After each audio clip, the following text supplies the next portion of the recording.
Hi everyone, it's me Gemma from the Foundation Years Trust. This afternoon I'm just going to show you a little activity that you can do at home. It's an alternative to using the regular paint. It's using different ingredients from your cupboards, and it's really hard at the moment to get hold of some paint or to even get out to the shops and buy some paint. So this is a lovely alternative that children can use, and it's giving them a range of different colours, different smells, alerting their senses to different aromas and textures, and it gives some language that you can use with your children as you're describing these different textures and colours. So for some examples that I've got here for you, I've got a bit of coffee with a bit of water in there. There we go. As I say, and as you're talking to your children about these different paints, you can talk about the different colours, but maybe use alternative words. So not just brown, you could use, oh, it's mocha, it's chocolate brown, oh, it looks like trees, it's muddy. Giving them other alternative words that they can use apart from brown, so just extending their vocabulary a little bit more. One example is when you go to the paint shop, you go to B&Q or something, and you've got all those different colours. I mean, how many shades of blue is there? There's so many, and there's aqua, there's a marine, sky blue. There's so many different colours of blue. It's not just blue, is it? So we're giving the children different words that they can use colours with. And this one here is going very caramelly now. So use that language with the children when you're painting. Give them different, if you're using a red, it's scarlet red, it's ruby red, it's crimson. Giving them lots of different language the children can pick up on, and it's not just red, is it? Okay, so some examples I've got is I have got some tomato sauce here. It's just a very tomatoey colour. I'd say it's kind of like a lipstick colour. I'd say like a bright red, isn't it? Very bright red there. I've also got some peri sauce there, so that the smell from there, you can smell it's spicy already. So I get the children to give it a little smell. What does it smell like to them? Is it making their eyes water? Do they fancy having a little taste of it? Obviously, always supervise your children with these paints, and only let them taste it if they're allowed to taste it and allowed to eat these different flavours. But all this stuff is edible here. Although some of it is very spicy. I've got some like salt and pepper seasoning there. As you can see, it just tipped out a little bit. So this one here, you've got lots of different textures in here. You've got all the different pepper seeds in there. It's very lumpy. So as you're talking to your children about the paint, you can describe it's very lumpy.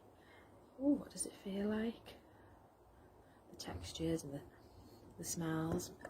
So these are just lovely alternatives that you can do instead of paint at home with your children. So I'm just going to do a little bit of painting for you here. So just some examples. So I just let the children just go a bit wild with it.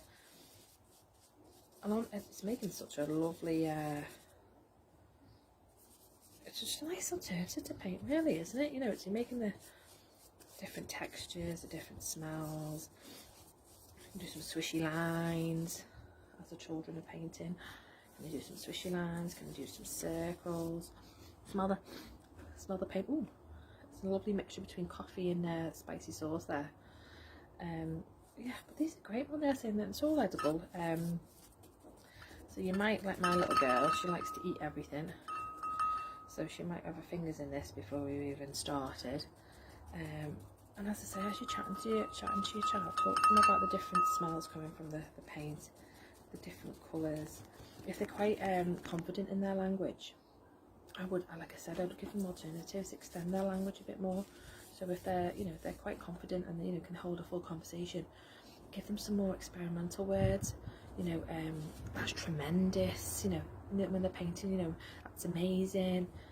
Just extending their vocabulary, because they're already quite comfortable in talking. So and do some more big words,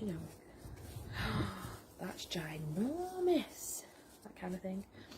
And if you've got a child that's not quite comfortable with their speech, maybe they're only saying one or two words, and just narrate to what you're doing. So you could paint alongside them and say, I'm doing big circle, lots of repetitiveness, lots of repeating words. So they're learning the words, and you're using them a lot, and again, so circle, and the child's learning those words. Try not to ask too many questions, because of how about, you know, they're not quite comfortable with the speech at the moment, and try not to use a lot of questions because they might not have the words to answer them. So I would just, you know, as I say, narrate what you're doing or comment what they're doing. So if they start doing zigzaggies or messies and things, you know, messy lines and things, say, oh, that looks like a white fluffy cloud, that kind of thing. And with older children, again, if you ask them the questions, try and give them a bit of time to answer. So you'd say about 10 seconds. Now that's quite of a long time when you think about it. We naturally kind of, when we're talking to other adults, we try and fill the gap, don't we? We don't like that awkward silence. But children need that time to process what you're asking them. So I'd wait 10 seconds. It is quite a long time, you know, and see if they can answer you. And they might not, but you're giving them that time to answer what you've asked, to process what you asked, and to answer it accordingly, really. So, you know, it's all part of taking turns in conversation, isn't it? It's all learning how to hold conversation, really. So I've done a lovely picture here for you guys. Can you see? It smells lovely. Yeah, so this is just a lovely little activity you can do at home. It's alternative to paint. Read your cupboards: mayonnaise, squash fruit, different sauces, barbecue, spicy sauces, tea bags, coffee, anything like that, cream. See what you've got. I mean, I wouldn't encourage you to waste food, but, you know, a little tiny bit for a bit of painting, you know, should be okay, shouldn't it? Okay. Hope you enjoyed that. Have a lovely afternoon. Have a lovely weekend, everyone, and I'll see you all guys soon. Okay, bye bye.